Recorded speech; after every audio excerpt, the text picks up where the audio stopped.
my name?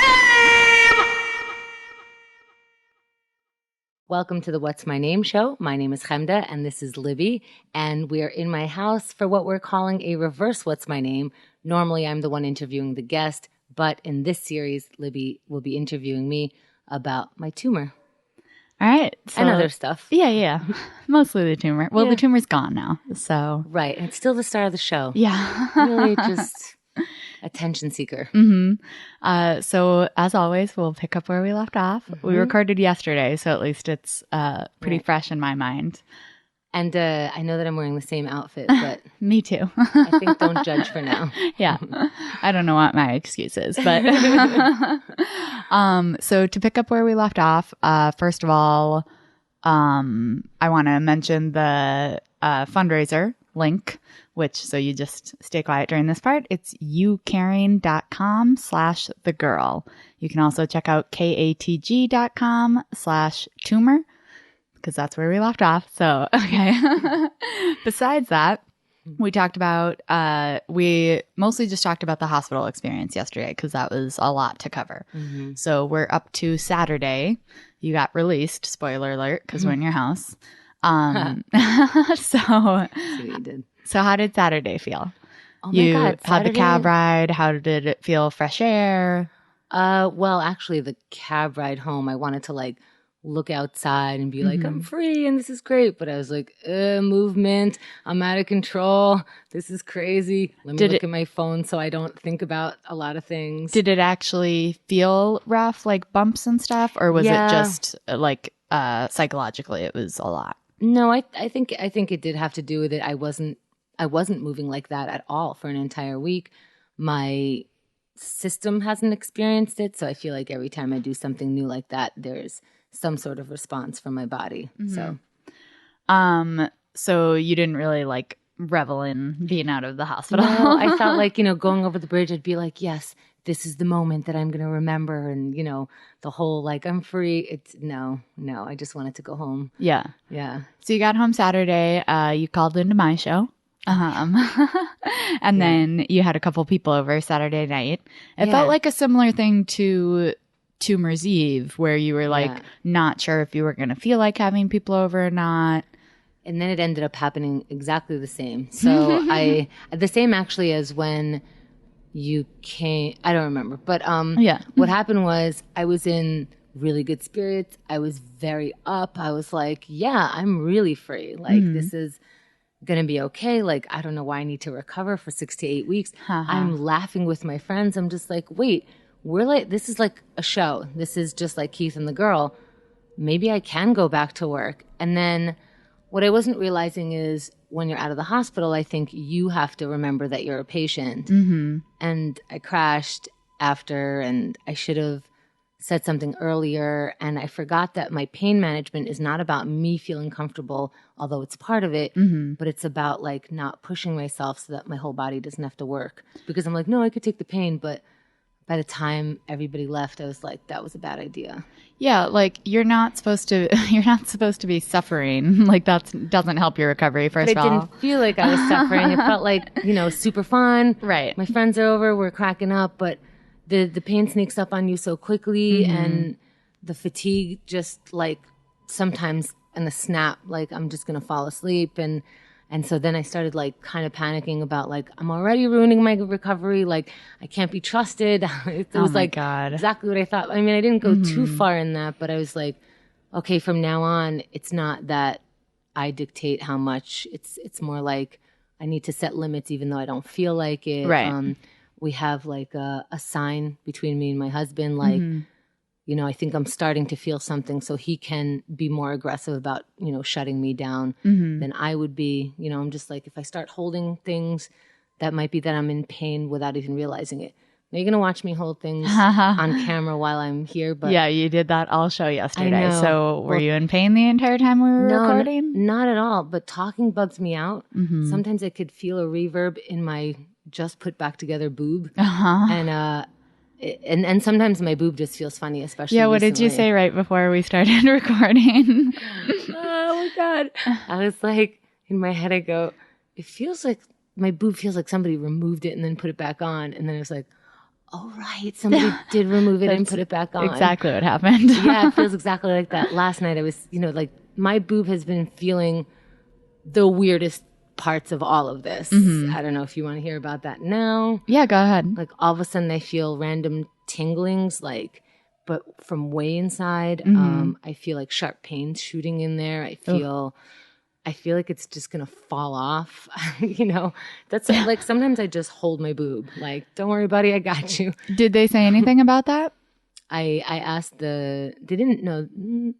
I guess was that happening before you left the hospital? No. Okay. So it really bugged me out. And actually, luckily, Hennessy has had a surgery before and has felt tingling and the same thing. And so it turns out like that's normal. So I didn't freak out. But it just kind of bugs you out. Sure. You know? And the feeling between this boob and this boob is so different. This one feels like I can't feel it, but it has all the messed up like yuckiness in it. So I don't, so I feel it and I don't feel it. Yeah. It's like numb, but I guess I don't feel it on the outside, but I feel it from the inside. Okay. Yeah. That definitely sounds strange. Yeah. It's really strange. Yeah. Okay. So you had kind of a big night with your friends. It was really fun, but it took too much out of you. Yeah. I did not do that again. Yeah. So I'm going to be learning a lot on this episode because so for the hospital, I saw you every day at the hospital, I went to the hospital every day, but this week I haven't seen you very much. So I don't really know how it's been going. So how did it feel once, the friends were gone, like Sunday, Monday, you were actually home resting, like that was the first kind of you're on your own a little bit. How did that feel? It was a lot of work, a lot of needing Hennessy around, a lot of like, can you reach this for me? Can you do this for me? Like, I can't move my elbows up too high. I can't reach for things. This arm, like the left arm, because that's the side that the surgery is on, can't really do much. So, the water cup could be just out of reach and I have to wake him up at 4 a.m. So, we learned like what to keep in reach, like what's important. TV has been important because I have to have sounds on because otherwise like I'm just feeling my body. What else? Oh, so I realized as soon as I got home, this was one of the bummers. I got to wear this all the time, and it's lucky that we have She's wearing a robe for those not watching the video. Yeah, it looks like a hospital robe. It's very light. It's really good. I can't wear a regular shirt because I can't lift my hands up to put my sleeves in, and I can't wear a button-down shirt really because the fact that it's a robe keeps it open for my what's this called? The scar. The scar. Yeah, while it's healing, it's not rubbing up against it. So gives me some freedom. I could, lets it breathe. Yeah, lets it breathe when I need. And suddenly I get hot. If I do my breathing exercise or if I walk around or something, I get hot. So I just take it off and just let it breathe. Or suddenly I'll get itchy. I'll take it off. Yeah. So it's something that I can take off and like finagle my way back into. So that's another thing. I was like, yeah, I'm getting rid of the scrubs. And then I was like, where are the scrubs? There's a reason there are scrubs. Yeah. So what kind of instructions did they give you before you left as far as like what you're supposed to be doing or not doing at home, eating, bathing? That's the thing. I didn't think it was so restrictive. I think that I'm restricting myself a little bit more. Like there was no food restrictions, but I had put myself, even in the hospital, there was no food restrictions. I could have. Well, at first you weren't allowed to have food, and then it was like liquids, and then it was regular food. Well, sure, but it was a pretty short time span. Yeah. And it was like, but as soon as I could eat, they let me eat. Right. So it wasn't really like, don't eat until this certain time. So, so I get chills sometimes. So you were saying no food restrictions. Oh, yeah. Bathing. Did they tell you anything about bathing or showering? Yeah. So the food thing, I decided that I have some food restrictions. I'm not going to, but I usually do. I'm not going to eat as much meat. Like I want to eat soft stuff, vegetables, a lot of fruit, things like that. The showering, I could just shower because everything's waterproof, which is really cool. But it's still, I was like, no, that can't be right. But then I took a shower and, you just kind of like hesitate and just like, are you sure? Okay. And then the shower I had to do with my husband. So I can't even, we have like a tub that you sort of have to step into. Yeah. But I have to be careful because I can't push up on my hands or arms or anything. And that's your natural instinct is when you get up, you just push on it. But that's like a big no-no. So I'm bracing myself, but I still have to do all the, you stand up straight. You have to use your core. Yeah. And so I got in there. I was a little nervous about that because the tub always makes me nervous. I fall like just walking around the earth wearing sneakers and to me, this is the most dangerous thing is that I'm a klutz. So I get in there and it turns out he's got to get in with me and he's scrubbing because I can't reach a lot of things. And then, and we were not going to tackle the hair thing the first time. So yeah, I hesitated to go in the water. I had him watch me as the water goes down my scar to make sure that he can see that it's not going in there. I know, it sounds. No, that sounds smart. I just wanted to ease in it slowly. And I am also not allowed to go into super hot climates or super cold climates, saunas and things like that. So I'm like, open the door. There's too much. I'm just like, is it hot enough, cold enough? And so I'm adjusting the temperature of the water too much. And I like a super hot shower, but I'm like, get over it. I'm constantly adjusting it. I'm like, this is comfortable, but I need some more cold. So I just want to get everything right so it's not my fault that this doesn't happen right. Do you have to change the dressings at all, or are they doing that? No, I guess I do change the dressing of the tube thing on the side of me, and that's just because it itches and it started coming off. But we asked for waterproof bandages before we left. That's a tip. Ask for waterproof bandages before you leave. Ask for everything.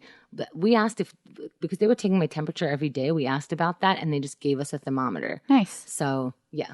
But so the one that's on your scar, though, you don't have to change that? I think I can't touch that. That's what I'm asking. They said, we're doing this show here. Well, if I could, I would. But no, it's not up to me. I think they said that it's just going to melt off and by then it'll be fine. Oh, interesting. Yeah. But I'm going to the doctor in a couple of days. And so it's Friday right now. You're going on Monday to a couple of different doctor's appointments, right? Well, at least my surgeon. Okay. I don't know if we're going to take care of more appointments when we're there. But yeah, I have to set it up with the neurologist, the radioactive guy. What's the radiologist? The radiologist. He's going to make you into Spider-Man. I'm looking forward to it. Yeah. And some other doctor. Just everybody has to look at me. Okay. Yeah. So no restrictions on food. That's good. Sounds like you can bathe, but it's mostly the arms. You can't reach for things and you can't lift over 10 pounds, right? Yes. So that's not very much. No, 10 but pounds. but luckily I can walk around. But then, so the first day we wanted to see, we have a loft bed. And so you have to use your arm muscles to pull yourself up because it's a ladder. And we put a kitchen foldy step stool. Thank you. So we put a step stool and I was able to step and just get on the bed because it's a very low loft bed. And then I got down and this was the first day. Not a big deal, but I did need just for someone to spot me. And a little more difficult to maneuver maybe? Just a little more scary. It was actually not a problem. It was like taking 3 steps up and 3 steps down, but I would need to wake him up, in the middle of the night if I need to go. And also, and this was the first day and I haven't tried since, my heart was pretty much racing. Oh. So that is total exercise for me, just that. And so I thought, not worth it. I don't want to climb the bed just to say I'm sleeping on a bed. And also maybe it is good that we don't sleep in the same bed so that we can't accidentally hit each other. Oh, that's a good idea. I didn't even think of that. So right now, just, you can see actually, you can see the setup on the camera, but if you're not watching, they have 2 couches that we're each sitting on one right now for the interview. But, I can't remember who just said that it's kind of like a 1950s setup where you would have the separate beds. Yeah. But it's nice because you guys can be right near each other, but a separation a little bit. The separation also is because if we were to put those together, I can't get up. Right. I have to put my feet up first. Getting up is such a chore. because again, you can't lift yourself up. Yeah, I want everyone to try getting up from a seated position without using your arms at all.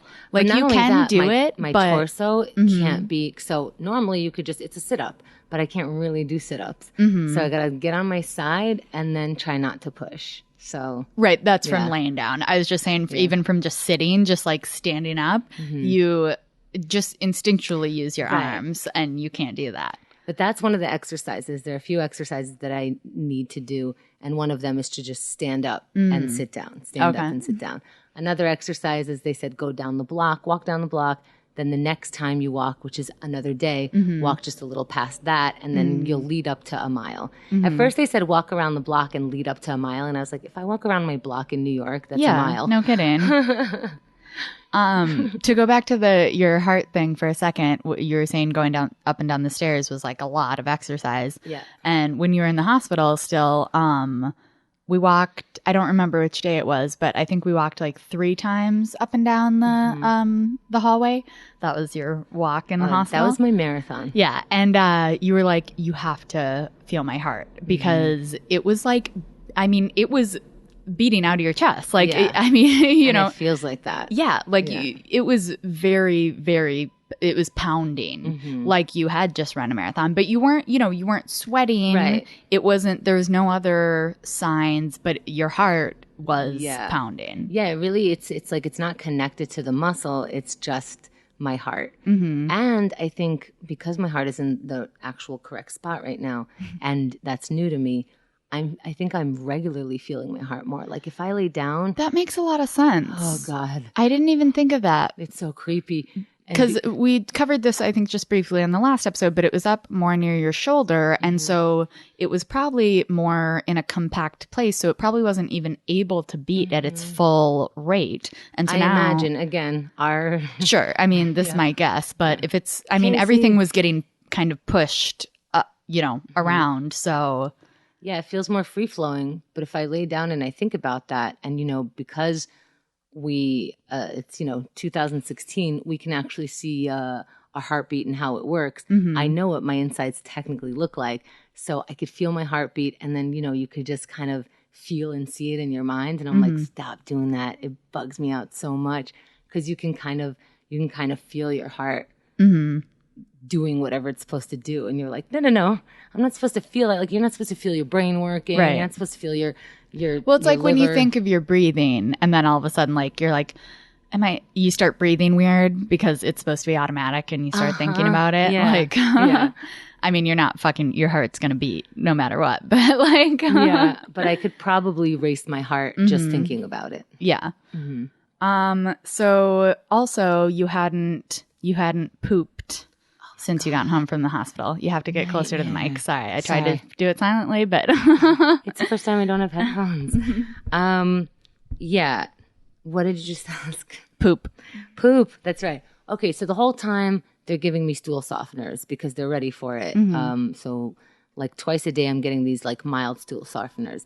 As I'm getting ready to get to the hospital and I didn't poo, they're giving me harsher ones. Getting out of the hospital, you mean? Yeah. Okay. Yeah. And so when I got home, I'm just like, maybe I just need to be at home. Sure. I'm not like a comfortable person pooping everywhere, but I would have been fine. It's not coming out. So a couple days here, I'm like, you know what? It's not the inside. There's a block. I need an enema. And we're trying to avoid it. Hennessy's like administrating, like he's literally trying to move my poop by the stuff that he found on the internet, by pushing on it and like doing different like sort of acupuncture or acupressure type things. And it did feel like it was working. I think under normal circumstances, without all this medicine, without the block, we got a little like how you doing from my butt, but not a full like what's going on. You know what I mean? Sure. Sure. Oh my God. Can I just tell you guys really quick while she's laughing? She can't laugh her full strength right now because of, the cracking of the chest. But it's so funny because she usually has a very big laugh, and now it sounds like a ghost is trying to escape her chest. She'll just go like, oh! It's hilarious. I'm sorry. You are enjoying this so much. It's so funny. Oh God. Okay, gross. My boob. All right. Whew. Okay. So, You're trying to get poop out of your butt is where we left off. This is so not what I want to do, but it becomes inevitable. It's very uncomfortable when you're constipated too. Yeah. And I think this has happened to me only one time. And if you keep trying to go, like, it doesn't get better. So Hennessy goes to the drugstore, comes back. I try not to think about it. And then here we go. So I'm not administrating this. And so this is a bonding moment. And he's really good about it. In fact, I think he's excited about it. I mean, let's face it, he is. He's like, in the butt. And I'm like, no. So he's just like, okay, bend over like we're doing it in the butt. And I'm like, just stop trying to make it sexy. So, but I do like as much as I can. And I have to calm down because I can't really stay in that position for that long, but I also don't want this to happen. Right. And so a couple times I squirmed out and, we all knew even when I said, go get the enema, I was like, you're doing it. I'm going to be the worst patient. It's going to be terrible for you. It's not going to be, he's like, yeah, I know. So, but then everything went well, squirty, squirt, squirt. You wait for like a minute or something. And we're good to go. I was a brand new person. My skin felt different. It's too much stuff. Yeah. It's like a week and a half of stuff in your belly. Yeah. What a relief. And so I go to sleep because that's how I celebrate nowadays. Yeah. So I go to sleep and I wake up in a panic. I'm just like, whoa, we're not done. And the thing is the bathroom is like 2 feet over there. But I'm like, oh my God, if Again, I don't hurry we talked up. about the whole process about getting up and everything. And I look like a turtle on its back. I'm just like, I gotta get up. I gotta get up. And I'm waking up Hennessy, but like no one could do anything fast enough. I'm just like, here we go. I sit up and I walk over and I'm like, okay, I got to the bathroom. Okay. And I'm like, all I gotta do is pull down my pants. But I forgot that I tied my pants, which is so unnecessary. So I'm just like, oh, I'll just pull it down. And it didn't go down. Oh, no. But I'll tell you what did go down. Let me know if you ever need an enema. I will recommend this, but make sure that 2 hours later you're ready for round 2. So you shit your pants is what you're saying. My pants, it went in my underwear, in my pants, on the floor, on the squatty potty. And you hear That's me. a lot. And it wasn't even that much. Okay. But it was like, It just gets... it was loose.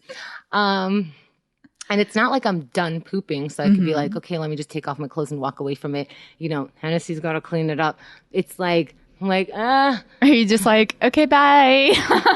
No, it's actually possibly worse than that because I'm still pooping, but I gotta, because it's still coming.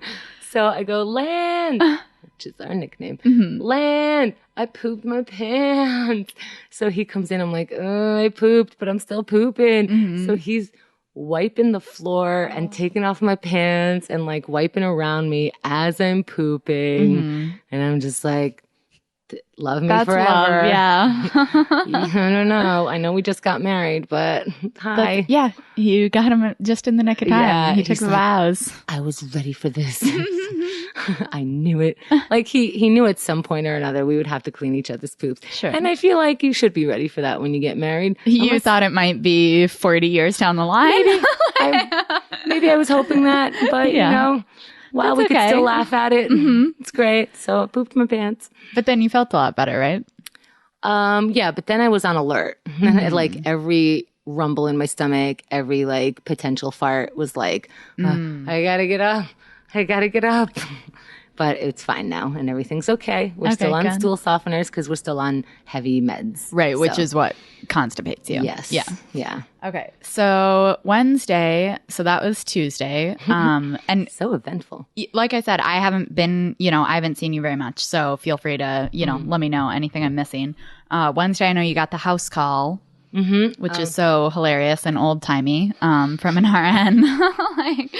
And we talked about this a bit on the last episode, but he hadn't visited yet. Yeah, I had an option to do it. The insurance covered it, and I it felt better for me that someone's coming to check, that has like some sort of degree in this.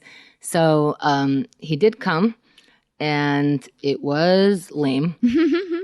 It was just him taking my blood pressure and checking my breathing and then looking at me like, why am I here? Mm-hmm. And I was like, because I have questions and because I want you to look at me because you're a health professional. Yeah. So I asked my questions. I still asked about the tingling. Wait, it's on the board, my questions.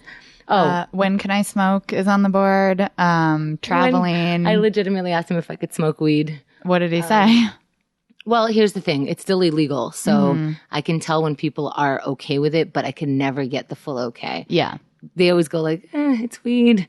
And I'm like, all right, but like, it's annoying. This is why it's annoying that it's illegal, because they can't tell me 100% the truth. And all I want is like, tell me what it'll do to my body. Don't tell me it'll get high and I'll like be weird. Tell me if like my neurological state will be, in trouble because of the, very specifically. And they can't do it. Right. So that's annoying. And this is what we found out. This is actually very interesting to me, and I think should be interesting to a lot of people. Myasthenia gravis is one of the things that I got because of, well, we don't know, but it goes along with, it's associated with thymoma. It's an autoimmune neuromuscular disorder that's associated with it. So it's kind of a chicken and the egg. You don't know which came first. Right. And so it's very common to have both of them. And so I do have myasthenia gravis. And when I told people that, like, the nurses or something, because I have to tell them because of medication and things like that, they looked at me like, why aren't you having issues? Or no, this is post-tumor, and after the tumor you have less symptoms and you feel better from it, but you still have it. So they're like, oh my God, you must have went through hell before. And I was like, no, I was really fine. Just as a reminder, we talked about this on one of the previous episodes, but some of the symptoms are things like drooping eyelids, slurred speech, like noticeable things in your face. Your arm's not working that well. Yeah, but so I'm saying things that other people could easily notice about you, and you weren't having those types of things. No, I maybe had like the arm muscle thing like twice this year, but I do exercise, so like a day later it was fine, and I thought, that's just exercise. So but when people found out that I was asymptomatic pretty much before, they were floored. They didn't understand it. Especially with the size tumor that I have, I was supposed to be kind of like really out and really in a lot of pain. There's not really any cases that they've come across where a person is not like that. In fact, when the blood test showed myasthenia gravis, they said, and this is the first time they ever was so conclusive about something one way or another, they're like, it shows myasthenia gravis, but we're going to say that you don't have it. We're sending you to a neurologist anyway, but we don't believe it. And I'm like, what, of all things this? But because you're never asymptomatic like this. Right. They were basically like, well, we would have noticed already if you had it. Right. So they didn't buy the blood test. Yeah. So we look up myasthenia gravis when we're at home, and by we, I mean Hennessy. And on something like myastheniagravis.org or whatever their main website is, there's a bunch of links, and one of the links lead to what marijuana does to it. And it turns out weed has been proven to get you asymptomatic because what it does is it connects your nerves to your muscle. And that is what myasthenia gravis is preventing from happening. So I don't know. I'm kind of thinking that maybe I didn't have symptoms because I have been smoking for a while. I told my brother the whole thing about the cannabis and the myasthenia gravis and everything, and he was like, all I'm hearing is never change any habits. Because somebody else was like, oh, you became a pothead at the perfect time. It's so true. But what bugs me out is I'm just like, no, that can't be. That's just got to be a coincidence. And I'm like, why? Why can't it be? Because I'm watching people with MS on YouTube getting completely like, hey guys, they're coming to get me. It's just some New York color in the background. I'm watching other people's symptoms, be alleviated. Yeah. Yeah. I'm watching them get off like some major meds. It's just so hard to click into, you're really preventing us from getting better because you can't get over some random bullshit that started decades ago with tons of proof that this could really change people's lives, save their lives. Like, I want to cry every time I think about this because It's fucking evil. And I get that if you're the DEA, you will, half the jobs will be lost because you're not looking for potheads anymore. But fuck you. Find another job. People are dying. You're pieces of shit. Like and you're just calling people potheads and dismissing like, oh, you just want to get high. You have no idea what's happening. You haven't read one thing. Like, even if it's just a possibility that this could be connected to what I have with the suffering that I'm hearing people have with this, how dare you not look into it? How dare you still call it a Schedule 1 and say that it has no value in medicinal purposes at all? When your average, like, human being, if they're not old as fuck in their brain because they're just, allowing the government to just tell them, oh, if it's illegal, it's messed up. Not one person died from weed. People die from alcohol all the time. They get addicted to their painkillers because people say stuff like, well, if weed is going to be legal, what about the kids? Well, what about the kids with alcohol? And what about the kids with pain medicine? We're still giving that to them. The kids are going to do kid things. So it's not like lack of information and lack of like treating people will help this. It's evil. It's evil. You want to point at the devil's you. Well, it's pretty incredible that it could have that great of an impact on your symptoms. And it seems that makes sense because they were also surprised that your symptoms were so mild. And let's face it, we're only second guessing it because we're not allowed to look at it. Right. We're just not allowed. Think about that. Gross. So I would take out another boob if they told me that's what would fucking wake them up. Like, what the hell is wrong with you? Yeah. Okay. Everybody calm down. How's your heart doing now? It's working. It's all right. It's up there. Yeah. Maybe take a breath. Actually, I do feel it. Ew. Yeah. Ew. Okay. So you got the house call. He can't really answer your questions, but he checked your vitals basically. Yeah. I asked him about, twitching and tingling and it just felt good that he was there. Oh yeah, absolutely. Yeah. I could see that being a comfort for sure. Now he came again today, which is 2 days later, and I was like, okay, that's it for you. But starting Monday, I see all my doctors, so I'll probably be going to a doctor every other day. It's fine. So on Wednesday, Hennessy was on Keith and the Girl. So he came and got He did so good. Yeah, he did great. It was a fun episode. He came and got to deliver, some updates on you, and that was a good show. And then go to keithandthegirl.com/Hennessy. Just saying. And you were home not alone, right? Xerxes came over? Yes. I so want to put a picture of him sleeping from his visit. I'll see if I can get clearance. Yeah. I wanted to text it to Hennessy and be like, sleeping on the job. And you don't need like constant watch, but it's more like, we were saying there's a lot you can't do. Yeah. Like you can walk, you are mobile, like these are all nice things, but stuff comes up that I don't even think about. Of course, like, open this bottle because that takes this muscle to open it. Reach the top shelf, put this in the microwave. I can't do ice because you got to break up the ice because we get a bag of ice. So I'm like, but I always have to explain it to people. I'm just like, can I get seltzer? I really would do it, but I can't do ice. And they're like, so don't put ice in your cup? And I'm like, no, put lots of ice. I just can't do it. Yeah. Yeah. I give them a reason. The reason why you're getting me seltzer in my own home.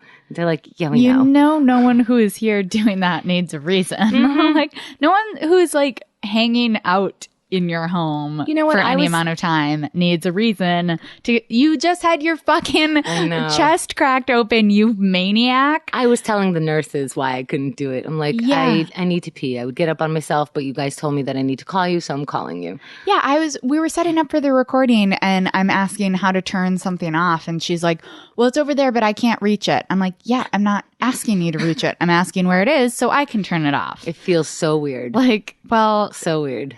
I mean, it's not for that long though. Like, no, but and I keep having to remember this is like 2 days into me being home. I'm like, oh my God, this is forever. And then I'm like, no, it's only 2 days. Right. Cause I'm like, oh, I can't do this. I can't do that. I'm like, it's 2 days out.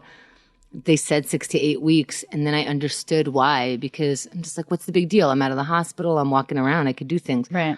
Oof. I pass out at everything. Oh, yeah. In fact, I think you've been sleeping more here than the hospital, it seems. And I wonder if that's not because you are doing more.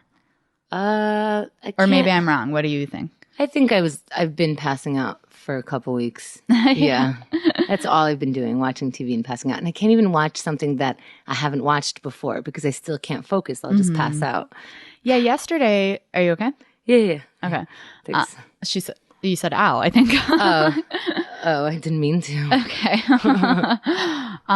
So yesterday, the recording, it takes a while to get set up, and then we finally did get set up, and of course we have a long conversation. It was like an hour and a half.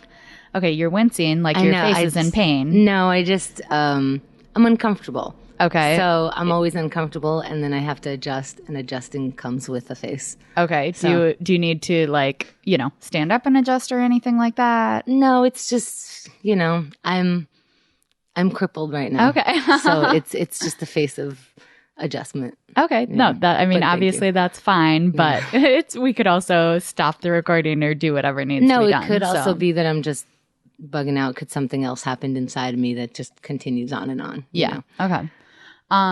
So I was saying, I have no idea. I forgot. Oh my God, me too. It's okay. I'm sure it wasn't important. I was saying that you're resting a lot. So yesterday we did the recording. You're sitting up as you are now, talking into the microphone for well over an hour. And again, I was like, well, and you did I great. could do this. Yeah. This is fine. Like, I didn't feel, up for a Keith and the Girl show because that's more boisterous.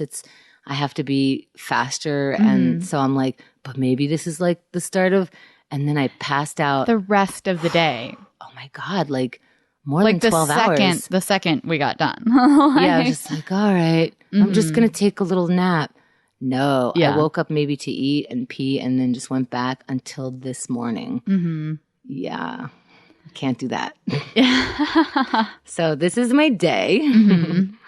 Yeah. So it's a lot of ups and downs, it sounds like. Yeah. That wincing was because now I'm itchy. So see, it's not like major things, but I'm itchy now. Yeah, but you weren't making a face that you were in pain that time. Oh. Your face makes a face. Like, I don't know if you know that. Like, that's how I can tell when I think maybe we probably talked about this on the other episode in the hospital, but you get like some pain. I think you definitely do like just squash down. Like you won't complain about normal pain, but then, and I don't know if it's a different type of pain or what, but there are times where the pain will happen. Maybe it's when you can see it happening. I don't know, but the actual, like, let's say you'll get a shot. Mm-hmm. If you're not looking at it and someone tells you you're getting a shot, you'll make a face and you'll keep making that face until it's made clear that you're not getting the shot anymore. So it's not actual pain. It's all in your head. But the difference is your face knows when the pain is actually happening. So you wince when you're in actual pain. And if you're not wincing, I'm like, you just got to take a breath or something because you're not in pain. Like, I don't know what to tell you. Yeah. I am like, I guess compared to yesterday, I'm feeling more tired than in this interview than the last interview. Yeah. Is this pushing it, do you think? Like, should we? How the hell should I know? No, right. But I'm just, uncomfortable. It's fine. Well, we'll be done soon. Yeah. This is important. Right, sure. So, no, I know because when you called into my show, what was supposed to be maybe a 10-minute phone call went, I think, almost half an hour because you clearly, obviously you miss it. Like you had so much to say and it was a really good phone call. Second best of the week. But Jesus. What, do you want me to just give you titles just because you had a tumor taken out of you? You got to earn it. Of course. Rosa touched a boob, not attached to a person. She's caller of the week. I'm sorry. But my boob wasn't attached. Yeah, but we had already covered that on a previous episode. You're a monster. I know. I'm sorry. Okay, now that we've all had a good laugh about what a monster I am, let's segue into today. Oh, we're already on Friday. This morning, you got a message about your mom. Oh, right. From like an old friend from Israel or? Well, I went to school with her here as a kid, and her mom and my mom stayed in touch. Her mom was actually my teacher for like one of the grades. Yeah. Lovely person, lovely people. But since they moved back to Israel. So, but we're Facebook friends. So we're sort of like in touch like that. And I got a Facebook message, which I normally don't check. I really don't like it. But I happened to see like some sort of preview that said something about my mom. And I'm like, God damn it. Yeah. I'm very curious. So I opened it and she said that her mom. Sorry, just real quick. I want to just like do a quick recap of what had happened so far. Because we had talked about on a previous episode that you said, you know, basically that your brothers can say whatever, right? Like this was My parents have not been talking to me since last February of 2015.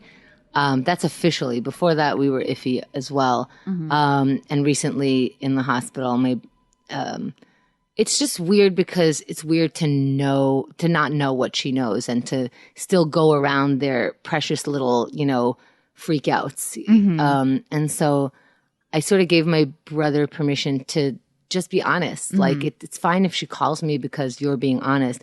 I just don't want to live this way anymore. Before it was kind of like, they don't need to know anything about me, right? Like, yeah, I guess I didn't really think about what they were or weren't saying, but I realized that they must not be saying or be worried about what they're saying. So I wanted to make it clear, like, let's not protect them from information. So say whatever you want. It's their choice. They're the ones not getting back to me. Yeah. And then we talked about also that Andrew had talked to your dad. He had mentioned the tumor to my dad. My dad said that he wants to know more before he tells my mom. Right. And that was before you went into surgery. Okay. So that's where we are with your parents. Yes. Continue. So this old friend was saying that her mom asked my mom how I was doing. And it seemed like my mom didn't know. Does your mom know? You know, that kind of thing. And I was just like, my mom doesn't know anything because she doesn't talk to me. But I told my brothers that happened because I don't like for them to be surprised about stuff. So it seems like, you know, she knows, right? So since then, Michael, my younger brother, talked to her and filled her in. Wow. Yeah. How do you feel about that? Were you expecting him to talk to her at some point? I expected, yeah. Once she knows something, it's going to be rapid that she's going to want to try to find out. So it's not surprising that happened. So it seems my dad is pretending that he never knew.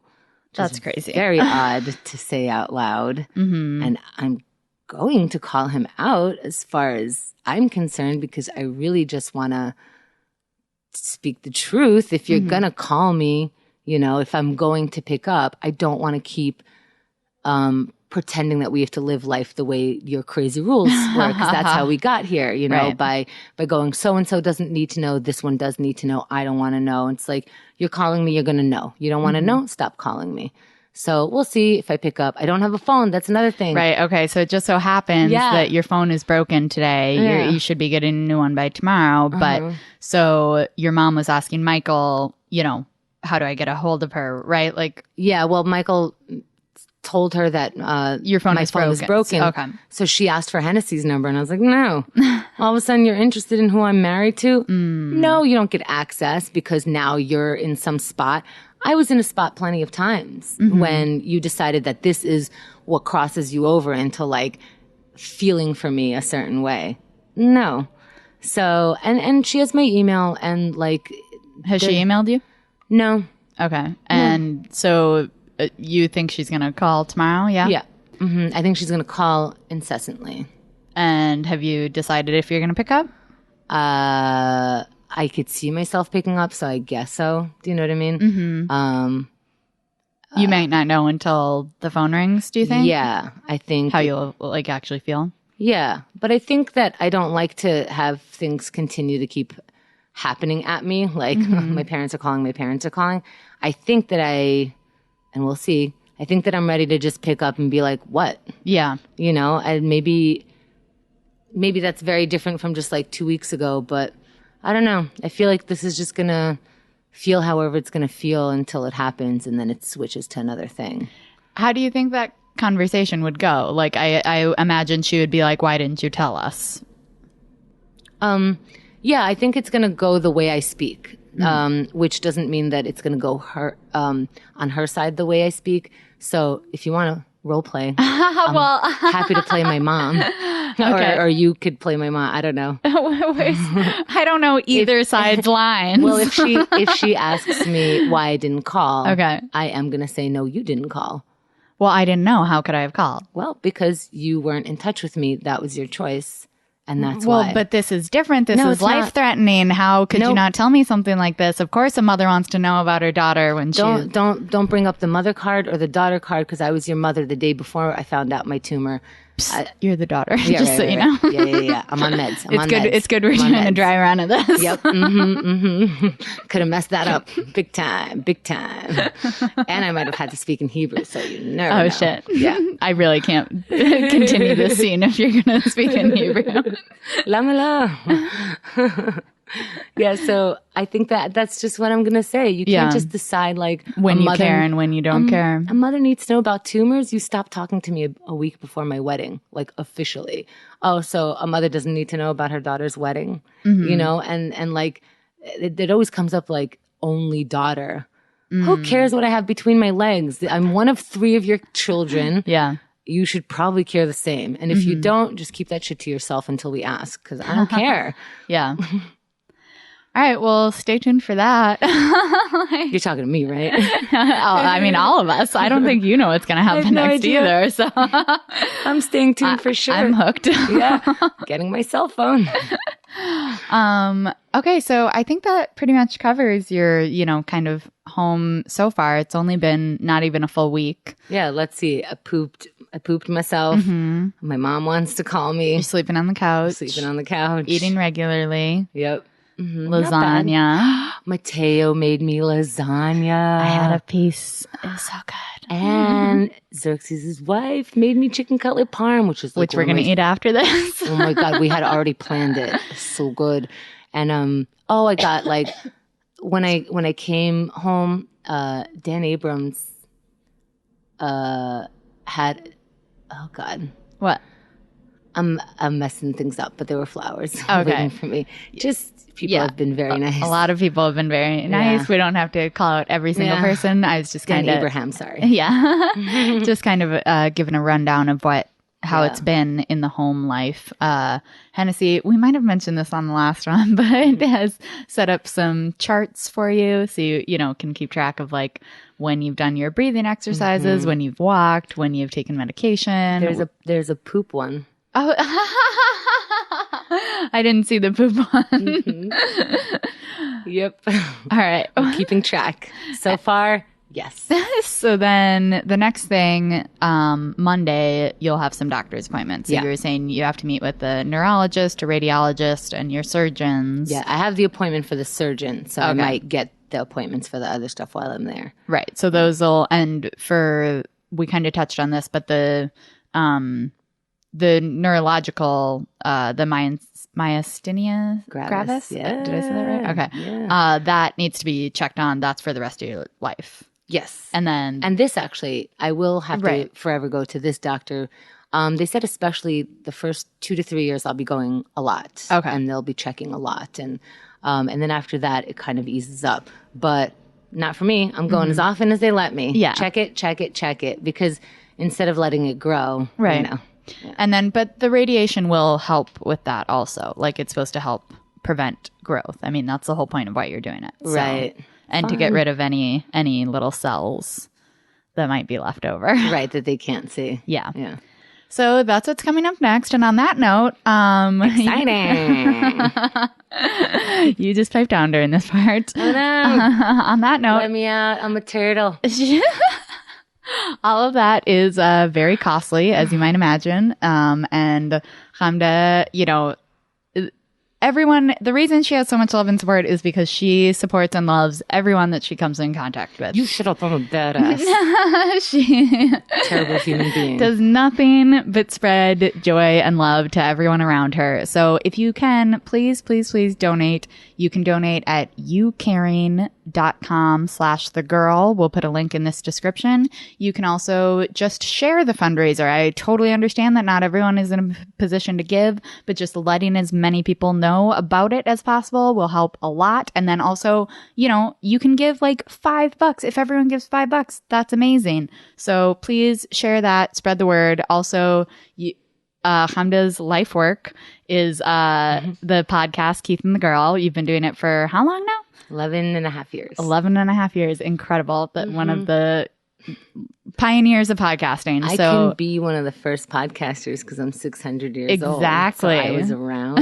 Yeah, perfect timing. So you're so technologically savvy for a 600-year-old. You know, you leave your mind open and you never know what comes in. So you can subscribe to Keith and the Girl on iTunes, and you can check out this show. Oh, we have a link to all of these episodes at katg.com/RWMN, which is reverse what's my name. So cute. keithandthegirl.com/reverse what's my name.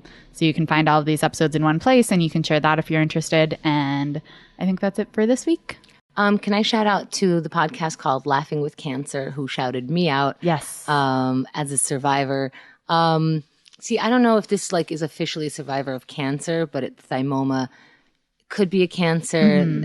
I kept asking if it was cancer, and they kept saying don't worry about if it's cancer or not. It's gonna affect you sort of like it anyway. So, but shout out to Laughing with Cancer. You're a survivor of something either way. So let's list it. Just kidding. Yeah. Okay. Thank you guys for listening. It means a lot. Thank you. Thank you, and stay tuned. What's my name show.com